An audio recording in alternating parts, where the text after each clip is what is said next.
Hi, welcome to What's Next. I'm your host, Emma Arnold, and today I'm very excited to have on the podcast a really good friend of mine. She's been a huge help with my festivals, and she is a wonderful person and just a light in the darkness during all this COVID nonsense. Please welcome to the podcast, Busayo Apampa. Hi. Hello. It is so... We just saw... You came over for Halloween. You are our only guest for our Halloween. Yes. I don't want to say safe party. Distance, all the things. Our safe little Halloween party, which was super fun. We watched Hocus Pocus and ate chili. And had you seen Hocus Pocus before? Okay, so I had tried to see it, but I'm such a wimp. I get scared easily. But when I watched it with you all, it was the first time I had seen it all the way through. And I was like, this is more comedy than scary. So I guess I'm a big kid now. What part scared you? Just in the beginning, they lit the candle and you were like, I'm out. Things up. I was like, nope, not about that life. That's very cute. Yeah, it's for sure a comedy. Like it's you know, Bette Midler's so lovely in it, and it's just very silly. And yeah, but I love that you were like, no. That's how my aunts are. Lovely people. They're a nurse and a doctor, so you'd think they'd be pretty, you know, tough, you know, thick-skinned. But they don't watch anything like they Finding Nemo was like a little too upsetting. Yeah, they were like, oh, because like the mom dies in the beginning. My aunt almost left the theater. We were like, sit down. It's a Pixar movie. You're gonna be fine. And they left. We all went to the Hobbit one year on Thanksgiving as a family. And my aunt, she like got up and left, and she was trying to get us to leave. She was like, this is not a children's movie. And the kids were like, they were like 10 and 12, and we were like, I think it's fine. She thought it was really scary. She does not like violence. But that's my family. We were allowed to watch like something that had sex or swearing. My family didn't care about, but violence my family has nothing to do with. They're just like, nope. My mom too. No, nothing with violence. Yeah. So I'm down for violence. Like John Wick series are probably one of my favorite series. But when it comes to scary, like the ghosts and the supernatural, I'm just like, because I have my brain stores those images for a very, very long time. And so they usually pop back up right when I'm about to go to bed and it's all dark. And I'm like, for a long time, I could not turn the light off before I went to bed. You know, I used to be very like that too, because we weren't allowed to watch anything remotely scary growing up. And I remember at one time we were staying at my one of my other aunt's house, and I saw 15 minutes of Gremlins as a child, which stuck with me till I was like 25. That movie, like I never even saw the whole movie, and I still would be like, I wouldn't, because there's something in the beginning happens where like somebody gets grabbed from under a table, and I would check under my bed every night for Gremlins for a good 15 years from a clip I saw. Yeah, it gets embarrassing when you're in college and everyone's like, let's go watch a scary movie. And you're like, no, thank you. So you're the only one left out and people can't understand why. But deep in your heart, you know, you're just a wimp. That's it. Do you think that has something to... So you were born in Nigeria. Yes. Do you feel like that has something like with your upbringing? Or is it just you're a wimp? Well, a mix of both. There's some friends who got over it quickly, but I did not. Yes, I definitely came from growing up in Nigeria because the movies there were...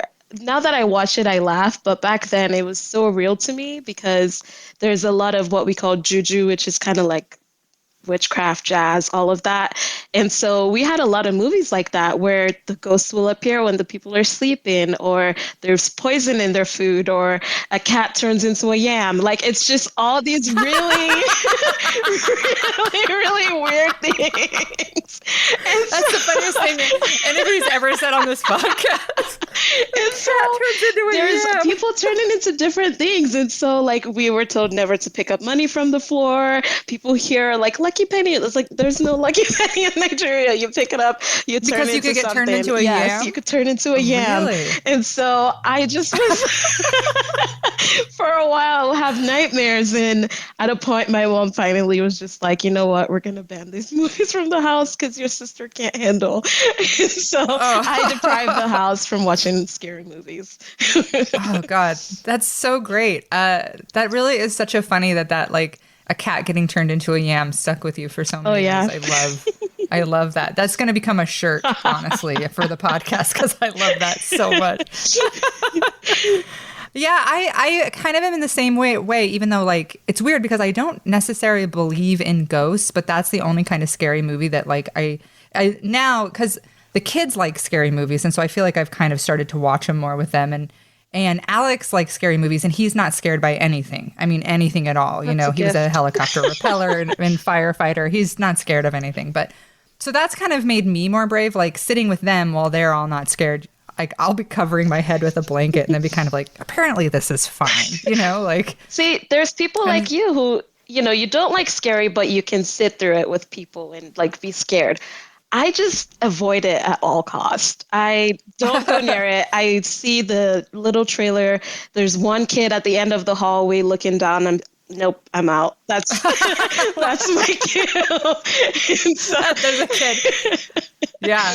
I'm with you. I don't like the movies where like the kid is evil. Those really used to disturb me until I had kids, and I was like, they are all evil for sure. Yep. So I think we find grace later in life than we realize for sure. Once you've had children, like they're not like they can be very sweet and innocent, but there's also a feralness to children. I've always admired, like, in Asian cultures, they believe that like a child is like a wild, free spirit.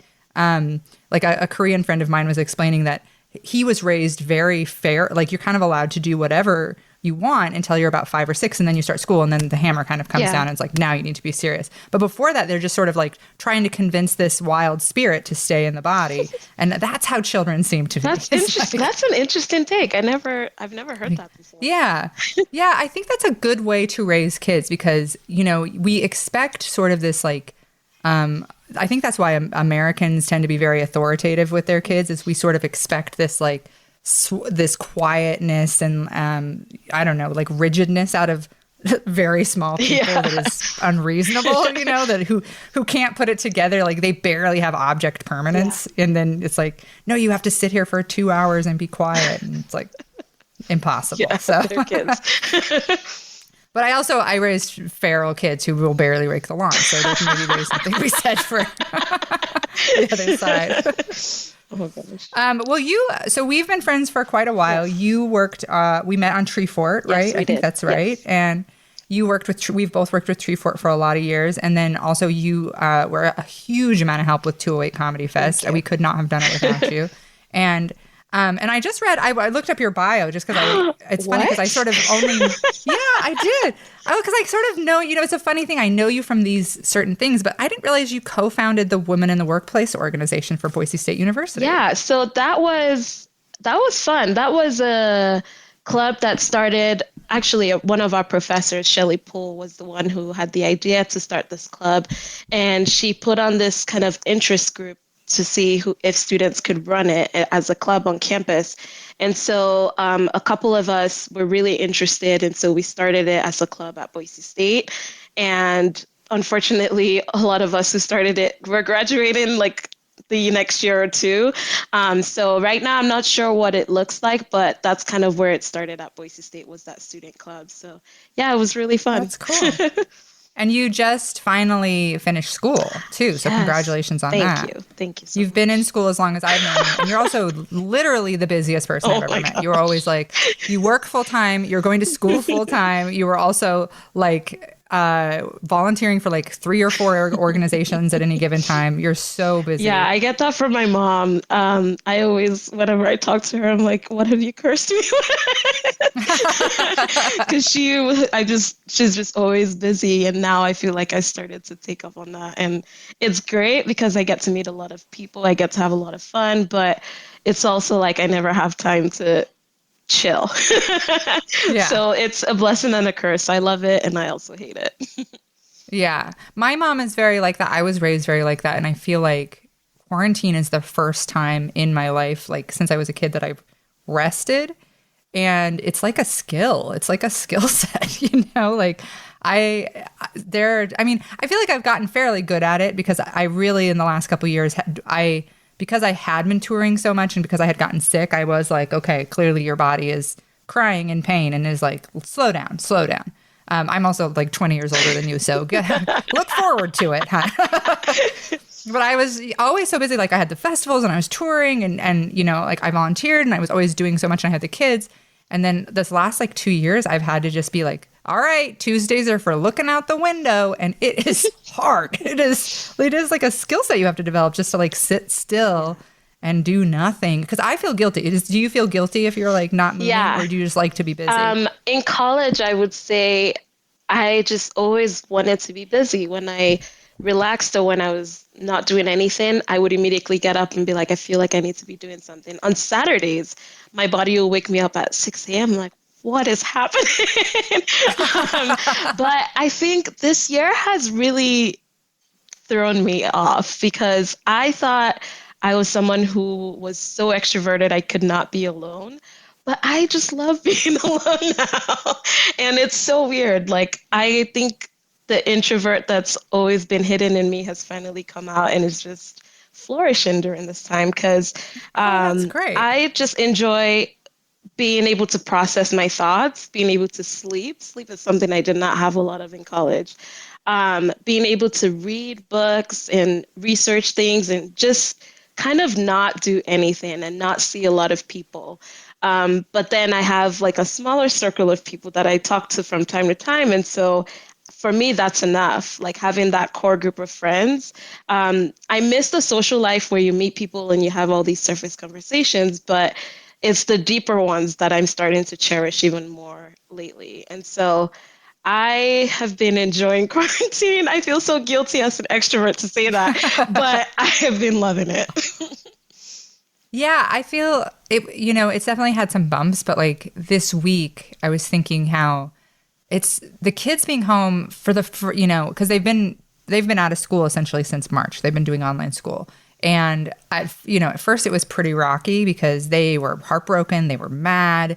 But I feel like we've hit this kind of groove with it where like they recently were like, do we have to go back to regular school? Because like they're getting enough sleep and they're like doing other things and exploring hobbies and playing video games with their friends. And like I feel like we've all kind of actually hit like a nice stasis point with it where we're all like, it's okay. And it's not as hard as it was even like September was pretty rough because they were like, all my friends are going back to school. And then now all the schools are closed again, which I told them would happen. I feel like that's part of it is they kept getting from their other parent, they kept getting that I was crazy, that I was exaggerating, the corona wasn't going to be that bad. And I just kept being like, there'll be 300,000 people dead by January and all the schools will be closed. And so now that I'm right, the kids are like, Mom's a genius. She prophesied this. Mom's a prophetess. Wow. I really think that it's sort of given me some like cred because I kept being like, I'm not crazy. I'm not over exaggerating. I just am reading articles and I know. Yeah. I'm trusting the science behind it, and you know, and all of a sudden now I just look like this sage. Yoda over here.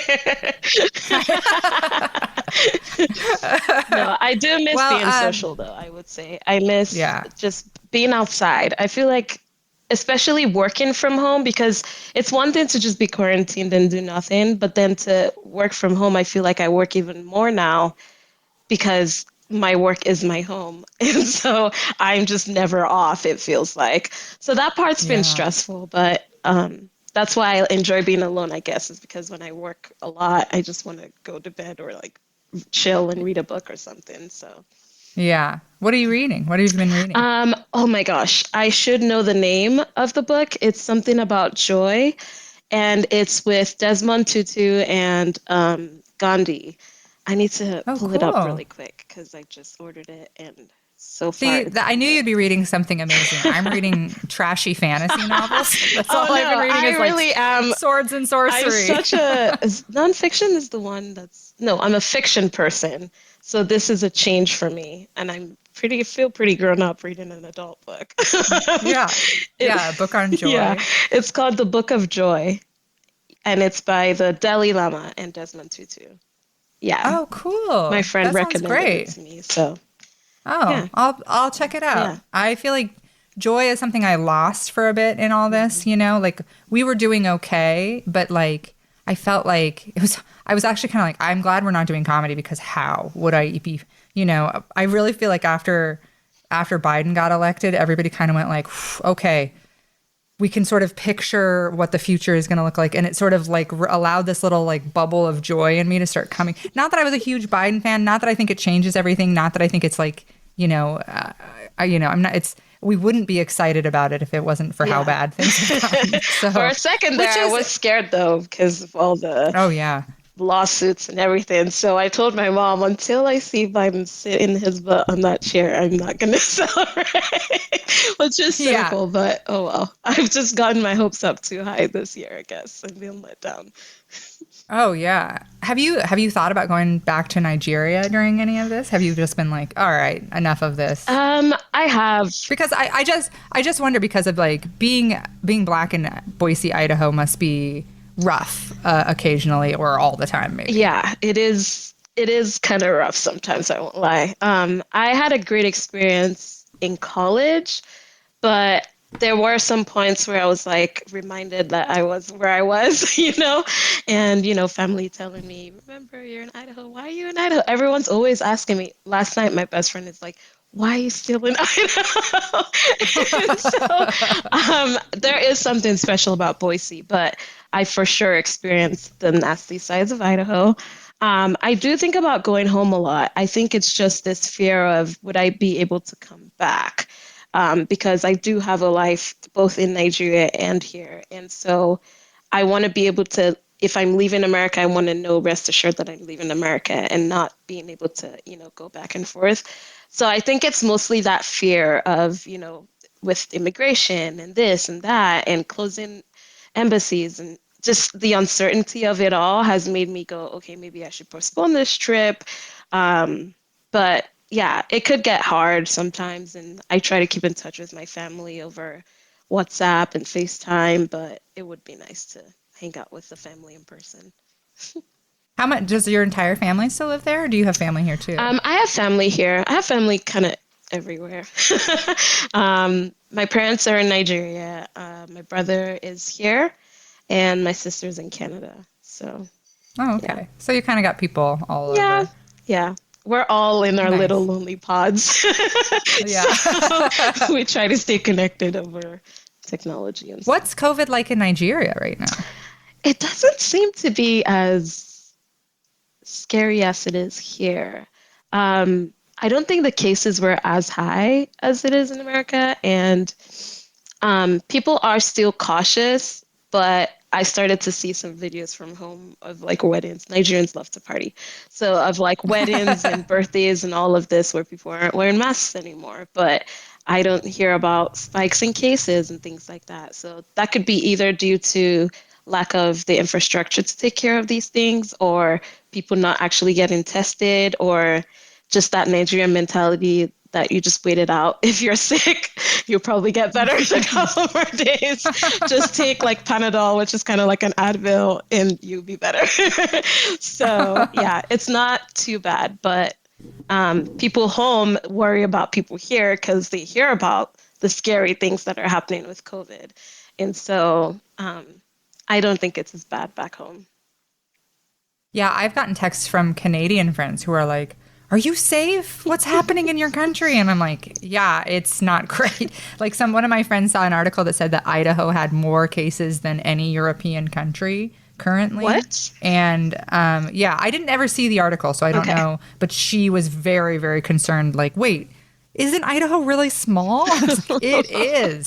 It's impressive what we're doing here with our ignorance and our hate. Oh, gosh. Yeah. Yeah.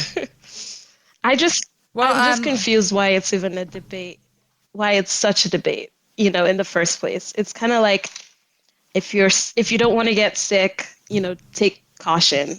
And now with COVID, it's like if you don't want to get sick, it becomes a political issue. And like, where did we, what? How did we get here? It is wild. And it's weird because a family member of Alex's had posted, this is so wild to me. She had a huge birthday party for her teenager, and they had like 25 kids just like mashed in the picture. And then now I'm sort of watching, I know, it's a small city, so I know a lot of the moms of those kids.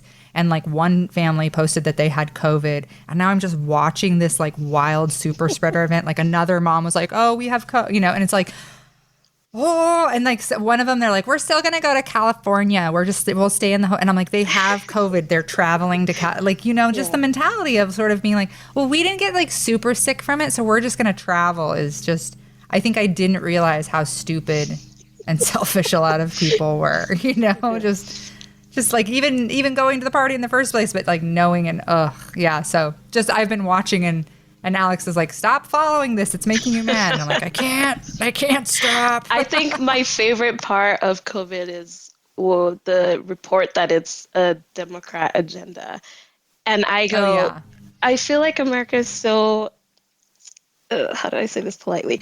They just think they're the only country in the world, because this is like not just America, it's happening. It's all over the world. So for Democrats to stage this large false fake news of there being a virus globally, that is they're giving so much props to the Democrats. Like really, what a marketing strategy. Wow. Great. You were able to convince the Democrats, who can get nothing done ever, were able to convince the entire world that there's an epidemic somehow. Wow, really good. They did it on TikTok mostly. I don't know if you're aware of that. Are you on TikTok? I actually opened it for the first time in a couple of months. But yes, I am on TikTok, mostly as an observer, because I love it to laugh. But I don't really create stuff because... Really? I feel like you would be so funny. I feel like I would be too, but it's the time, the energy. People put a lot of work into TikToks, and... Yeah, they do. I admire their work. I just don't think I have that time. Me neither. I actually couldn't download it because I never got on there. And then when they were like, we're banning it, I was like, I'm going to get it. And it was too late. Oh, man. Oh, wait, you really can't get it anymore? I don't think so. It's not in the App Store anymore, unless I'm just a mom and I couldn't figure it out. But like that's what I read. You did it. You're in. I'll come over and you'll have to show me TikToks through the window. Oh, it's so funny. My friends I have 3 friends who constantly send me stuff. And so we just share all these videos. Someone sent something to me today, and hours go by and I'm like, what have I done with my life in this hours? Just watching TikToks. That's me and Twitter, and at least I feel like TikTok seems fun. Twitter just like information overloads me, and to the point where I'm like, I know so much news. I'm for sure, like we weren't meant to know this much about everything, And I feel like I'm like, if I was a peasant living 500 years ago, I wouldn't consume this much information in my entire lifetime as I consumed in a day. Like it's wild. Sometimes I just feel like fried that way. I've been like, I should switch to TikTok. Well, TikTok teaches you life hacks too, which I mean, there's so much depth into TikTok. There's food TikTok. There's so many just different sections. And so with the food hack TikTok, I've learned how to cook a lot of things in simpler ways. I learned about this using garlic to make a garlic spread, and it was like it looked really amazing. I feel like I learned a lot from TikTok, and I kind of plug away from. If you want to go to political TikTok, you can, but you can also choose to go somewhere. See, that's the thing. But with Twitter, I felt like it was when one thing was trending, it was trending, and that was all you saw. Yeah. But with TikTok, it's like you could just go from learning about cats to hearing a laughing baby. Like it's just all over the place. Yeah. So learning how to dance. But yeah, I love it. My favorite is my favorite videos, like TikTok videos, are the ones where it's like one person watching a video of another person. The reaction ones? Yeah, the reaction ones are my favorite. Especially the ones where it's like a white person making rice and typically an Asian person watching being like, what? And I love those. Those are my favorite ones. I love to watch white people do crazy things with like, oh man, the one where she's like putting in like hot dogs and rice and noodles and all this stuff into a crock pot, and the guy's losing his mind. I was like, this is it. This is all I need the internet to be, is people yelling at white people for how bad they make food. Because I grew up, and I'm a very good cook, but it's partly because I grew up, my mom, she knows how to make two things. One is chili with zero. There wasn't salt in my house. Like literally not even salt? No salt. They had like, my mom was very like afraid of fat and salt. So we had like salt adjacent things like Mrs. Dash and stuff like that. But we didn't have salt growing up.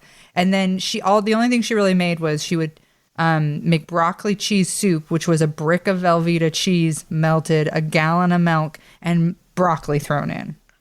No spices, no salt, just Velveeta cheese. Did you have any spices in the house? Not real. I mean, I'm sure we had pepper. My stepdad would bake. He bakes stuff. So I'm sure we had cinnamon and cloves and stuff, but like, no. And it's wild. Lovely woman, but like she also makes a chili that is just, it's tomatoes and beans. And then she'll throw in some rice as filler. You're like, I love her. She's an amazing woman, but she's not like a cook. And like all that side of the family is kind of like that. My grandma was a wonderful cook, and so I don't know exactly what happened, but they're Swedish, and so I don't know. There's just very bland food. So I cook with like a lot of spices and stuff. But yeah, that's maybe why I love those videos. Is I want to see somebody call my mom out for her broccoli cheese soup. I remember, which we actually loved as kids. I remember making food for my friend one time, and it was the most basic thing. I think it was just chicken. And I made the chicken just like very straight. I kid you not, I wasn't even trying with this one. And I like to experiment with spices. So I just put random things in there and I cooked it. So she comes back and she tastes it and she's like, wow, this is the tastiest chicken I've ever had. And I was like, what happened? Tell me about your child. That's happened to me with so many boyfriends. Like the guy I dated before, Alex, he was like, everything I'd make, he'd be like, this is restaurant quality. This is incredible. This is the best thing I've ever had. And I kept being like, I would just be like, all I did is like salt and pepper and a little garlic, and like butter. And he would just be like, this is it. I've never had anything like this. And he had never really eaten vegetables a whole lot. And so I would be like, try it. Like I would be like, oh, well, why don't you try this? And he'd be like, oh my God. How did you do this? You're a wizard. And I'd be like, nope, it's just, it was a little Italian dressing and I sauteed it. So, oh gosh, it makes me feel it gasses me up. I feel very great about myself. It's such an ego boost, but it also makes me really sad. I'm like, I just want to cook for you every day so you understand what food should taste like. Because you clearly have not experienced life without seasoning in your food. Yeah. And I think that's true of a lot of white people. I know, like, my mom, too. Hold on. I'm making a podcast, honey. Every time. Very clearly told them beforehand what I was doing. Said, don't come upstairs. Nobody's ever listening to me. It's every podcast I've ever made has been interrupted. Except for the one yesterday, which I did down in the cellar. Mm-hmm. Wasn't interrupted by a kid. A spider jumped at me and I screamed and I gave the guest a heart attack because I screamed and jumped out of my chair. God. Yeah. It's one of my tougher moments. Talking about being terrified. That cellar is like, when we were kids, we were terrified of it. And I went, as an adult, went down. I'm like, this is just a cellar. It's fine. But sometimes I'll be down there and I'm making a podcast and I'm like, I heard flipping my head around, what was that? Now it's full of spiders too. So, well, let's get started on the podcast. We've just been talking, which is my favorite. So that's great. But so the first question I always ask people is, what's the closest you've ever come to dying? Do you have a near-death experience? What's the closest you've ever come to dying? I don't want to be dramatic and say it was near death. But be dramatic. I will let you know this was near death. So I'm back home in Nigeria and my dad is out and I'm a big girl. I can stay at home alone. Everything's fine. But I was terrified because I hate being by myself. And so it was getting late and I remember vividly, I was prepping for the SATs. So I have this giant book on the dining table and I just felt something wet and slippery go over my big toe. And hence me starting to freak out. So I'm texting someone. I'm like, whoa, something just happened. And so I get up and there's a tablecloth on the dining table. And so I was like, this is a good distraction because I was getting bored of reading for the SATs. And then I saw something just wiggle under the dining table. And I was like, what the heck? Let me preface this. I lived on the top floor of, I think, a 5-story building. And so I couldn't think of what it could possibly be. And so I'm like running around the living room trying to figure out what this thing is. I don't want to take the cloth off because I'm scared of what I will see. And then finally, I see a snake coming out of the other side. And I freaked out. And so it went into the bathroom in the living room. And I'm like trying to call my dad, like, you have to come home. There's a snake. I can't leave the house. I'm so scared. I was terrified. And so I was trying to figure out how to get to the door to leave, but it was too close to the door and it was moving pretty quickly. And so I was just running all over the house trying to figure out what to do. Finally, I was like, all right, you got to just make a run for it. And the door was having issues at the time. I don't know if it was hard to open or unlock or whatever. And so it's like, Lord, I either die here or you somehow have me make it through that door without the snake biting me. And so I run to the door and I open it. Luckily, it opens, but I look next to me and it gets up and opens its... Is it fangs? So this is like... This is in the... Yeah. It opens the fangs, does a thing, and I screamed. I have never been that loud in my life. I screamed. And I ran down the stairs, 5 stories. And we have gate men, so people who watch the gate. And I'm telling him, there's a snake in the house. There's a snake in the house. I was like freaking out. And he's like, calm down. There can't be a snake. You live all the way on the 5th floor. You'll be fine. And I was like, oh, my dad, where's my dad? I was freaking out. And so my dad finally gets to me on the phone and he's like, what's going on? And he's terrified and he's like driving really fast to get home because he was at work. And he comes back and I was like, Dad, there's a snake in the house and it almost bit me. And I just was picturing it facing me, about to eat me. And so he tells the guards, he's like, all right, go upstairs and just see what it is. And so they're like, okay. So they went up. And one of them comes screaming down the stairs. And he's like, oh God, which is like boss. Like, oh God, she's right. There's a snake. And he's like, why are you here? Go get it. And he's like, no, I'm too scared. This is a grown man, by the way. And I'm just sitting there like, I told you, and they were laughing at me. Finally, they get like, the whole neighborhood gets involved somehow. And so we have a bunch of men just marching up the stairs to go find the snake. And apparently it went on the curtain. It went like, we have no idea to this day where it came from. And they got it and they were holding it and we could see how long it was when they brought it downstairs. And my dad's like, all right, let's go back inside. I'm like, I'm not going back inside. In fact, I am no longer living in that house, so we have to relocate at this point.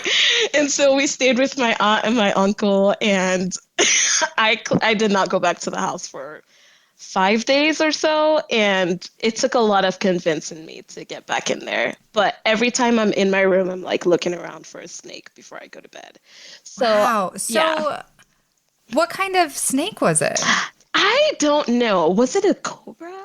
I want to say... Well, I mean, if it had the neck thing, I think that's a cobra. Yeah. So, because I think a lot of people like living here in Idaho, nobody's scared of snakes because we have rattlesnakes, but they're very passive. They let you know. But like when I moved down south, everybody was terrified of snakes. And I was like, what is going on? You guys are such babies. And then I realized every snake down there is incredibly poisonous. Yeah. Like they have cottonmouths and you have a ton of poisonous snakes. And so it makes sense that people are very scared of snakes because they like are serious business. People are like, you don't swim in ponds, you know? It's like...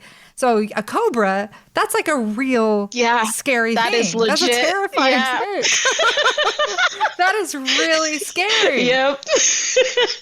That is wild. And especially because, like, of all the things, I think somebody slipped a snake in your house. I think so too. You guys have an enemy. You have an enemy. That was, we're also very superstitious. So that was definitely the first thing we thought about. Oh, really? It's like, really? Yep, somebody definitely did this. Yeah. Because it's wild that it would end up on the 5th floor. That's just crazy. Wow. Okay. That's a good one. Cobra sliding across your foot while you're studying for the SATs is a new one for the podcast. Get it on a shirt. Yeah. Oh man, we're going to have a little shirt for this episode that is in Nigerian colors that has a cat being turned into a yam and a cobra sliding across a foot. I love it. Well, that is a scary one. I love that you have an animal story, because not many people have a good, like, terrifying animal story. So that's great. It still is. I don't think I would ever be in the same room with a snake, but I follow this account on Instagram, and she posts about her pet snake, and, tries to, like, destigmatize snakes being scary and things like that. And I try to, because we're friends, so I try to vibe with that thought, but just that experience I had alone is just what stops me. Like, I don't know if I could trust snakes again, I don't know if this is, if you love snakes, props to you, keep doing it, but I just don't think it's for me. I feel like the people who love snakes like garter snakes, they like, grass snakes. They don't they're not like, you should hang out with more cobras. Yeah, that's fair. Well, so do you feel like you have, like, what is your relationship with death like? Yeah. Do you feel like you have a pretty healthy relationship with death after your cobra incident? Is it a healthy relationship? Honestly, I've actually thought about death quite a bit. When someone dies, or when just different times. And I don't really view death as the scary thing. It's how you die that I picture as scary. Because you could just pass away peacefully in your sleep, or you could be in an accident, or you could be in a plane crash. There's just all these different ways to die. And so I am nervous about the process rather than the actual, okay, now I'm dead type of thing. Yeah.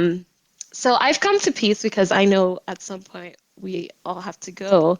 I'm at peace with that. It's just, I want to go in a very nice way. That's interesting. Nobody's really ever brought that up before. Like, the manner of death matters, like whether or not. I've always felt like the worst way to die isn't an accident. It's actually to be sick. Mm-hmm. Like, having been sick, and also I took care of family members when they were dying of cancer. I've been there when someone has died of cancer. Like, cancer, to me, cancer and AIDS are the worst way to go. Like, watching somebody just deteriorate, or dementia too. I've watched people die of Alzheimer's. That's the worst way to go. Like, I'd rather cobra me in an apartment anytime. As long as it's instant, slow. That's good. Yeah. But, like, the suffering, no, not about that. No, the suffering. Even a plane crash, like, you have, like, what, 4.5 minutes of being pretty worried, and then being like, damn, I'm dead. That's too bad. Yeah. But, I'm sorry, this is not funny. This is how I cope with things. Death is through laughter. Death is always funny. I think culturally, the cultures that can laugh about death and make fun of it are the ones who do the best. I think the cultures like the Americans, who are just like, ignore it, don't do as well. What's a Nigerian funeral like? Ooh, that's tough to say, because in Nigeria, we just have so many different cultures. And so it depends on which culture you're from. We have, like, more westernized funerals where, people die, they get buried. There's a church service for it. There's not really a party, but there's food and drinks after the church ceremony. Also, how the person died could determine the funeral. So if it's a kid, or if it's old age, or if it's a plane crash, the manner is different. And I guess it also depends on the family as well, and how their traditions are. So different factors come into play. And your family is Christian, correct? Like, is that mostly your entire family? Is that true? Yeah. And so do you think, so for your family, you do like a church service, you do food, you do maybe more like the westernized thing. Do you think that, so what do you think, has your view of the afterlife changed much from when you were a kid? Because you were raised Christian, you're still Christian. Do you feel like you pretty much believe still what you believed as a child? What do you, and like, what do you believe currently afterlife-wise? Yeah, I would say yes. Yes, the big parts of it, yes. I, as a Christian, have read in the Bible, you know, when you die, you'll be raised up again with the saints on the last day, which is, why am I blanking on this word? My Christian friends, I apologize. This is not something I should. Rapture. Rapture. I'm just remember the snake, but you can't remember the rapture. Was just like still in my head. Rapture, yes. Growing up as a kid, rapture was a very scary word. You know, rapture. It's like I watched this series, Left Behind, and I read the books, and it's just this idea of, you know, you're sitting in the car with someone, they disappear, you're still sitting there. So I was terrified of the word rapture and, you know, getting left behind, all that stuff. Now as an adult and how my view of death has kind of changed, I think if you're right with yourself and you're right with God, that shouldn't scare you at all. In fact, you should look forward to it. Like, oh, all this earthly things are done. No more of the racism and all this stuff. Like, now we get to go up in heaven and have a chill time with God. So yeah, I would say they're kind of similar, but my reaction to the end times is a lot different now as an adult. It's not as scary. It's not as scary. And what does being chill with God look like for you? Like, I'm like genuinely curious. I always wanted to believe in heaven so bad. And I think, like, you know, I was raised without religion, but we went to a lot of churches. My family was always very interested in other people's religions. I guess that's very white person-y, right? To just be like, appropriate. We got nothing. My mom was raised Lutheran, but she had been like, she just basically was like, it's nice. The people are nice, but it's not for me spiritually.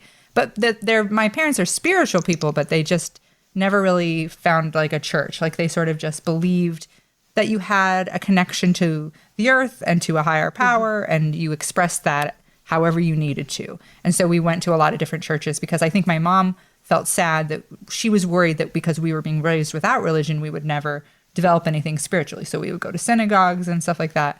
But I just sort of always loved the idea of heaven. I just always thought, like, to be united with your loved ones, you know, reunited with dead loved ones, to be closer to God, which you know, I've gone in and out with my relationship to a higher power. Sometimes I can feel it really strongly. Sometimes I'm like, maybe I don't believe anything. It's always been something since I was a kid that sort of comes and goes. So I've always felt like having that as like a permanent thing must be really like having a tight relationship with God, right? Yeah. You know? So what's that like for you? So I try not to generalize the Christian faith because there's so many denominations and so many beliefs and so many little interpretations of it. So I'm just going to speak from my experience of things. Growing up in the church, you just know what your parents tell you, what your Sunday school teacher tells you. You don't really know God personally. You know God as something that your community is a part of and something that your family does. But then I got to college, and not going to church on Sunday was weird because that's all I've known. And so I started to look for churches, started to look for all the different places I could worship. And I started then building my own personal relationship with God, knowing God for myself and not just in the context of it's just what we should believe. And then reading the Bible and learning more of God's character, I loved it. God is love, and the way he shows that to people is through people. And so I see myself kind of as a vessel, an instrument, however you may call it, to show God's love to people. And the way I look at it is the Christian behavior should be regardless of your background, regardless of where you come from. As a Christian, you should be able to gel with people and you should be able to show them that love that God has for them, even if other people might see them as a disappointment or sinners or say they're going to hell. You just don't say those kind of things to people because you're not going to reach them that way. You just have to show God's character of love to them. And so the way I live my life as a Christian is what I've read in the Bible of how God treated people. And when Jesus came and, hung out with the underdogs, like underdogs are my favorite people to hang out with because those are the people that are the coolest and society just looks over. I try my best to show God's love to them. And it's amazing how much people go without having that feeling of being loved. And you think, especially extroverts, you think, oh, they're extroverted, they must get love all the time. Those are some of the loneliest people I've met too. It's like they probably need love the most. And so I just try my best to live my life the way Christ lived his life, regardless of this church said this, that church said that, I don't know what to believe. I try to live my life the way I've read God has required us to live our lives. So that's kind of the way I view religion. It's a lot of choices you have to make, and the book of the Bible just guides you on how to make those decisions. Like, I've given you all the information you need. Now you get to choose how you're going to live that. And yeah, that's why I love being a Christian. I really feel like, part of the reason I wanted to have you on is because I'd had mostly comedians on, I've had a lot of atheists on, which is fine.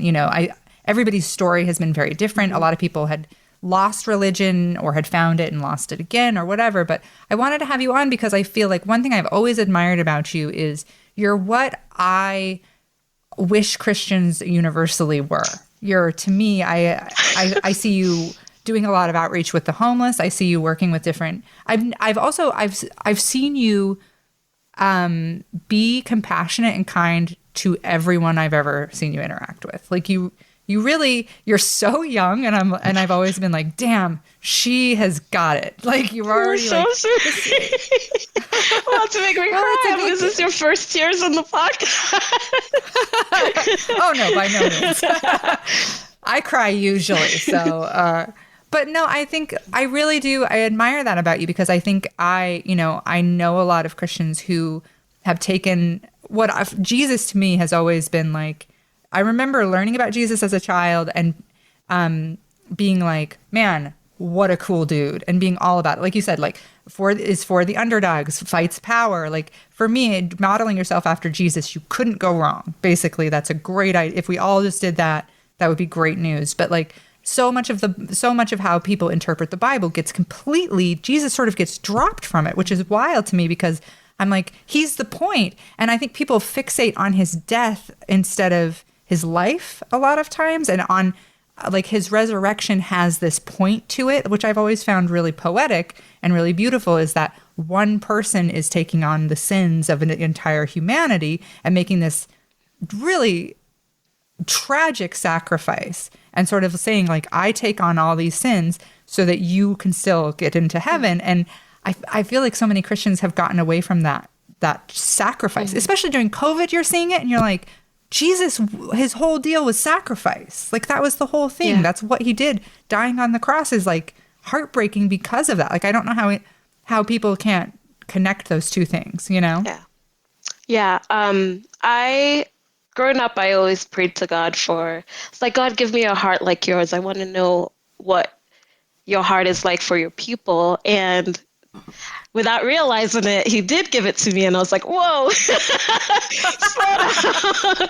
This is too heavy for me. I cannot. Like, I started to care about every little thing. And so I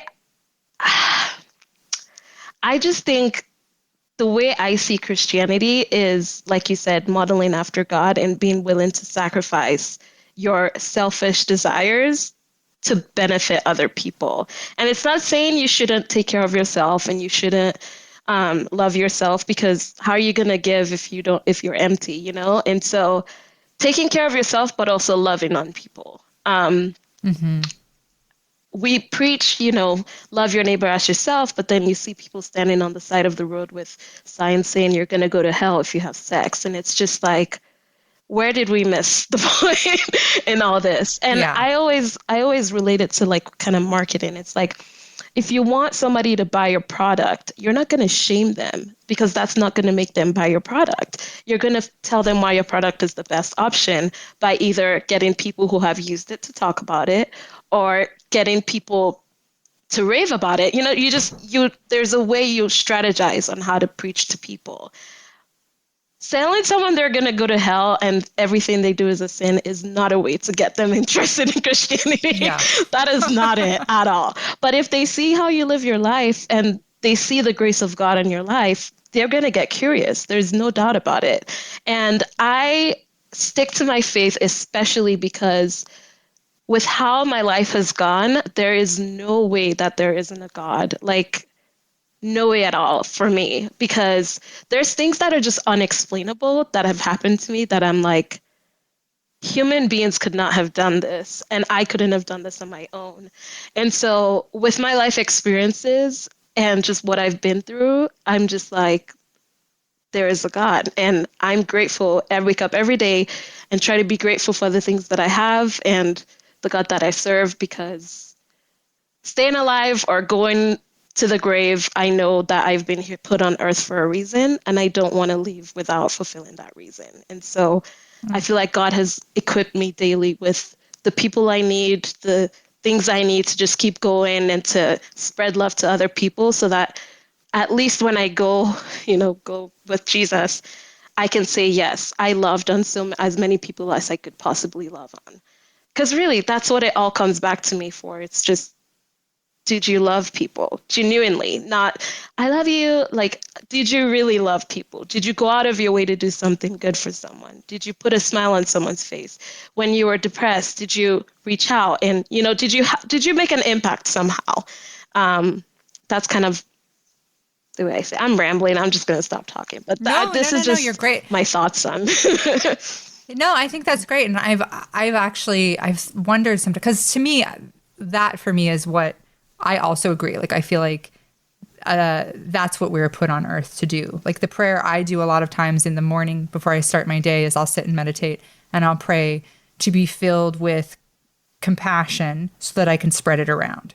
So like to be filled with patience, with God's patience, so that I can spread it around. Because I feel like we're very fallible human beings, Like, I got into a fight with my kid on Thanksgiving because there was a death in our family, and my brother told me, we have one of those families where like the person hadn't told people yet, but in 5 minutes, everybody knew, it was one of those. And my brother told me, and I told my mom, and everybody told everybody. And then we all decided, like, let's call and leave this person who had just lost their dad voicemails. And I told the kids, hey, we're going to leave a very thoughtful voicemail. I'll put it on speaker. And one of my kids was playing video games and didn't stop. And then when I was like, hi, I jumped in and was like, happy Thanksgiving, bye. And I was like, dude. And so then we left a message. And then when I got off, I was like, dude, that wasn't very sensitive. Like, I told you we were trying to leave this thoughtful message. And he was like, I was being thoughtful. And he's just a teenager, you know what I mean? Yeah. But I got so upset with him and I started crying, and I kind of yelled at him. And then I went upstairs and was like sulking.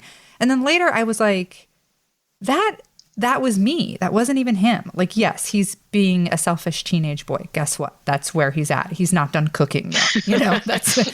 We take a long time as people to cook, and it's about 80 years as far as I can tell. But I had this idea in my head of how we needed to do something, and got mad at him for it not being sensitive enough. And I felt like later, I was like, yeah, I didn't meditate this morning. I didn't pray this morning. And I can always feel the difference in the rest of my day and how I treat people if I don't do like my little morning 15-minute ritual of like checking in with myself and asking for grace and asking for patience. I can feel it for the rest of the day. And, I've gone back and forth on whether that's God, whether that's just, some inner part of yourself that's divine, on whether or not that's lots of gods that you can talk to, I'm sort of open to, sure, you're talking to yourself, you're talking to God, you're talking to the lizard king who lives on Mars, whatever. Yeah. I just need help. Yeah. I just need someone. I need something to check in with just about every day. And if I don't, my day suffers for it, you know? Yeah. So I love what you said, because I feel like for me, I've wondered, I think our point is to be here and be loving. And when there is a rapture, I feel like the people who should be, I mean, I'm not God, but in my opinion, the people who should be left behind are not the non-Christians, but are the people who are not being loving. And I don't think they should be sent to hell. I think they should be stuck here for another 1,000 years until they figure it out, you know? Like, it's one thing I like about reincarnation is because, like, you see people who are like, man, it's not clicking for you, you know? And I try to be like, that's apparently the plan for them this lifetime. Yeah. Or either whether you get 1 or 1,000,000, that person is still cooking. Yeah. So yeah, there's still a lot of unknowns and things that I'm like, how does this work? How would this work? But the Christian, at least the way I've read, is, you know, God sees the bigger picture of things. And I think this is where a lot of faith comes into play for me, is this idea that everything happens for a reason, and God just knows the end from the beginning and the beginning from the end. So he knows how it all plays out. We just are little pieces making choices and going on our own little journeys. And so I have that faith that, you know, when we do, rapture happens and we're taken up there, I can then ask him all the questions. Because that's kind of that's my hope is, you know, when we get there, it'll be like, all right, okay, so God, remember that one day when this happened? Like, what was that about? Like, what was the point of that? And him showing me his giant screen. And it's probably not like this, but him showing his giant screen. Remember when this happened? Got a PowerPoint. Well, like, it's like, well, look at this family. Look at how it impacted them. And I'm like, whoa, that's crazy. I didn't see that. Well, obviously you did it because we're just tiny humans on this planet. We don't really see the large impact of what the decisions that we make from day to day. And so I think it's really fascinating. I think it's really cool. And I hope that I can get to ask God these kind of questions when we go to heaven. Yeah, I like that. I like that God just gives you a PowerPoint at the end. Like, all right, I know it seemed really dick when I took your sister, but actually, if you look at it in the long term, I enjoy that. I really like, there's a quote by a Buddhist monk, Thich Nhat Hanh, who I like a lot. And somebody asked him once, what's the point of evil?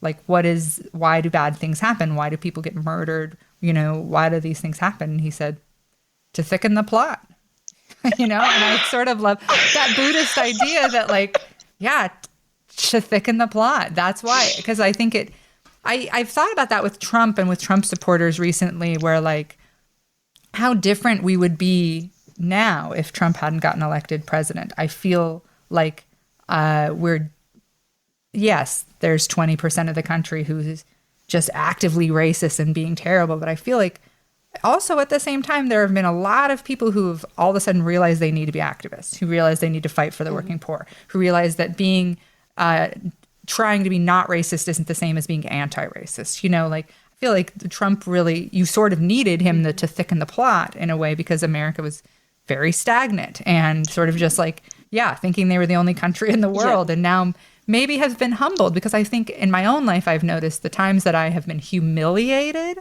and have failed are also the times I've been humbled and have been able to form a deeper connection to my higher power, a deeper connection to myself, and have been able to become a better person from that. And I think America, you know, they said the other day, Vietnam has had zero deaths. And South Korea has had 535 deaths total this entire time of COVID. And I was thinking how when we are going to hit 300,000 before the end of winter, and we're going to have to just reconcile that our country is so backwards and so fucked up. We let 300,000, it's a genocide, you know, it's a fucking genocide of the disabled and the elderly and the chronically ill. And I think at some point, that we'll have to reckon with that. And, you know, that's terrible. But at the same time, apparently that's what's happening, you know, and maybe a movement of some sort can come out of that heals us and it makes us better, or maybe not, you know. Probably optimistic, but there's things that we may not even see in this lifetime. Like, there's things that are happening that we're like, why, God, why? And then we wouldn't get that answer, but our kids might see the answer. Our kids' kids might see the answer, but it's just not for us to know.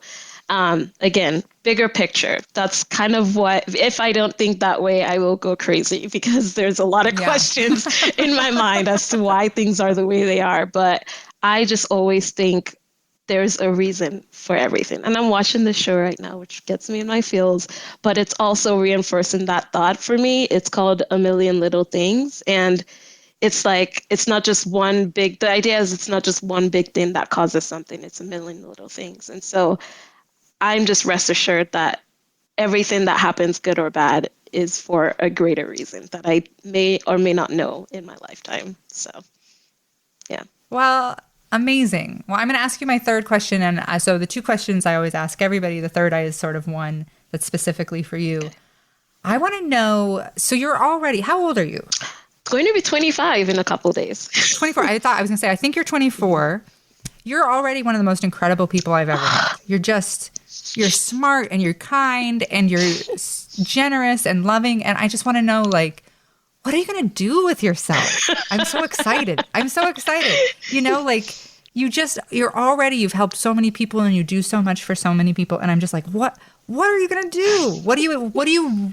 I'm 40. Where do you see yourself at 40? What do you want? I know this is an interview question, but I'm genuinely like excited to know what you want to do. Yeah.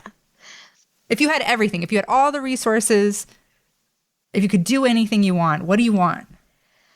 That is such an interesting question that I have given some thought to. I honestly, I'll share one of my dreams with you. So the reason I went into the homeless outreach with Neighbor that I'm doing is when I was younger, my mom and I, she probably doesn't, it was such a fleeting moment. We were at a traffic light and we have people who are either disabled or just need money come to the window and beg for money. And so I remember this person came to the window and was like, can you give me some money? And we had like coins in the little container in the car. And I was like, Mom, why can't we give him money? And it was just like this moment of pure innocence, like, why is this person on the street begging for things that we have? And since then, I was like, I don't like this. I don't like people being on the street when I'm comfortable at home. Not saying that I'm going to, in solidarity, join them on the street, but it's just like, why can't we all have those basic resources? And so I was like, I'm going to get everyone off the street. It was just kind of this like hopeful, wishful thinking. And then I got to college and went through this leadership program called Leadership. And it came back to me again, that dream of like, let's get people off the street. And so when I'm 40, I hope whatever community I'm a part of has no homeless people on the streets begging for basic needs. I love that. So I will hope to expand it, but at least with the community I'm in, because you have to start in the home, I really hope that everyone just has an opportunity to do over, you know? And it's kind of like this plan where they're off the street, but they're not just relaxing at home. They're getting jobs. They're giving back to the community. They graduate from this program and then they come back and help people who are still like struggling to go out, just like this community helping center where we just help each other grow and stuff like that. So yeah, that's what I hope. I love that. I think that's a beautiful dream. Have you heard of Shirley Raines? No, I have not. I will send you some info on her. She's an activist in LA, and I just feel like you would love her. I follow her on Twitter and just kind of everywhere. I think she's amazing. She is a hairstylist who she started a thing a few years ago where she was like, I'm going to go down on Skid Row in LA and I'm going to do hair and makeup. I've seen her on Instagram. Have you seen her? Yes. Oh, God, I'm obsessed with her. So she started with that, and then she started getting, Sephora started donating stuff, but then everybody started donating. And then she was like, well, obviously, when COVID started, she was like, well, obviously, hair and makeup is not enough. It never was, but I was just trying to do my part. So she started taking food donations. Now she goes down several times a week, and people will donate like $1,000 worth of McDonald's or whatever. And or like people will buy stuff off Amazon because she has a wish list and stuff. And she brings down hand sanitizer and she still does hair and makeup, and she brings down clothes for people, and she's feeding people. There's a line, like she always takes pictures. There's always this huge line. They hit as many people as they can. They give everybody like basic necessities, and they treat them like people. And she's like, what? And this has been my experience of working with the homeless as well, is like, just conversationally treating someone who is unhoused like a human being instead of being like, I think, scared of them or treating them like the other goes a huge amount. Like there's a reason why if you stand and talk to somebody and give them $5 and go like, how'd you end up out here? Do you have family in the area? They're always more grateful for the conversation than anything because they're just like, it's been so long since they were treated with compassion a lot of times. So yeah, that's what I enjoy about volunteering with Neighbor is we do just that in Boise. And so we go out on a Saturday and we bring with us hand sanitizers, water, whatever it is. If it's wintertime, coats. And we spend our Saturday, the best part of our Saturday, just sitting with them and talking to them. And so to the point where when we go the next Saturday, they start to know who we are. And so it's less of a handing out stuff and walking away and more of a, we sit down for like an hour or two, no rush, just have conversations with people. Like half the group is on some other side of the street with another group of people. The other half is in this deep conversation. We're still there. We all wait till that person's done. And so I've loved just that experience of getting to know the people and getting to know what their needs are. And most of the time, it's not even food or water, or it's just conversations. People just need to feel human and empathy and feel like they're part of society. I hate that it has to come down to us, spending our Saturdays there with them. I wish they could just that could be the life for them. But like I said, when I'm 40, I need to write this down so I work towards it. By the time I'm 40, we will not have a need for that because hopefully everyone would feel like they are a part of a society. So, yeah. I love that. Well, how can people donate to Neighbor or volunteer with you guys? Yeah. Is there a website they can go to? We have our website. It's neighboridaho.com. And I'm pretty sure that's what it is. Let me go. Says the person helping out with marketing director. Emma, I have so many things in my head to remember is like really difficult. You're probably doing marketing for 18 people right now, so I get it. So it's neighboridaho.com. Our handle on Instagram is @neighboridaho. And right now we had to take a little pause on doing outreaches because COVID, very uncertain times. We didn't know how to work this. Plus, we're not a large organization, so we didn't know how it would affect the people we were trying to help, whether it would hurt them more or help them more. So we took a break and we're just working mostly with shelters and giving them what they need. And so we would try to be posting updates on, what's going on with our next outreaches. We have these block parties where we have food trucks and Boise Barber College come out and give them haircuts. We have those big block parties in the summer. And then we are trying to become an unofficial nonprofit. So we're going to do that campaign in December so that we can start being able to get more of these funds and things like that. So you can follow our Neighbor journey through the website and through Instagram as well. But yeah. I love it. Well, it's been such a pleasure talking to you. And, my great-grandma, who I was named after, she very strongly believed that she was Pentecostal and a bit out there, but she very strongly believed that God put angels on earth and that you could always tell when you met one. And I have thought that since the day I met you. Oh my God. An angel on earth. And I think you're wonderful. And I love how bashful that makes you because I know so many people who'd be like, I know, I am. And instead you start crying. But you are. You're a wonderful person. And it's been a pleasure to have you in my life from the minute I knew you. So thank you for doing the podcast. And I love you. And I'm sorry I made you cry. Why would you do this? Thank you so much. I just bring people on and I make them sob. I make them talk about death and cry. But no, seriously, you're a wonderful person. I love you. Thank you so much. Thank you so much. Thank you so much for this opportunity. And the same thing could be said about you. Remember, we met at the Andrew C. concert at Treefort. That's right. That's right. I That's just where we love met. Another angel. that I could Honestly, just start talking to, and it just clicks right away, and our conversations just flowed. And since then, you have been such an amazing light. Every time I see you, I just light up because you are such a joy to be around.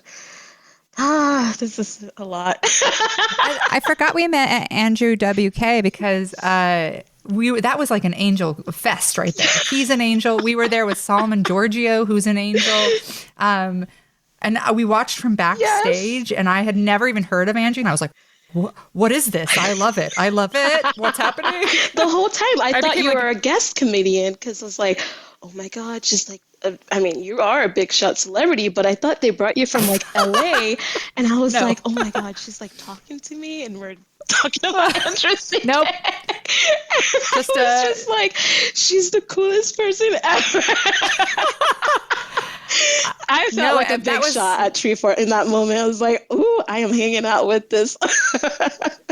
That was such a fun because Solomon, I had asked him, that was one of the fun things we did at Treefort. We would have the comedians get to do a little bit of time on the main stage before their favorite artists. So they would get to meet, like Gina Yashiri got to meet, man, I'm spacing his name right now, but George Clinton and it's Clinton. Yes. Thank you. Yeah, she got to meet George Clinton, and she was dying. And I think Quinta got to meet Lizzo, or I tried to just like be like, who do you want to meet? And they would be like, what? So like I always got to introduce people.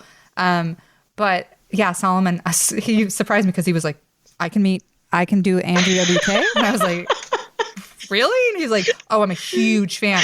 And we were standing there, and he had been to like 16 concerts. Yeah. When he was telling us that, I was like, what? I was like, what? He was like, he and his brother were huge fans, and they had gone to every single one. So I was just like, well, that is hilarious. That's amazing. So that was a really special moment, a really special Treefort moment. That was pretty great. Well, you're wonderful, and I'm sure we'll have you over to hang out by the patio very soon. I would love that. I'm going to do the outro now. Okay. Okay, thanks guys for listening to What's Next with Emma Arnold. My guest today has been I'm still weeping, and I'm like trying to be professional here, but Busayo Apampa. And next week we're going to, actually I don't know, I'm not going to tell you who we have next week because I never can remember. I'm not that organized, but Alan Strickland Williams. Keep listening.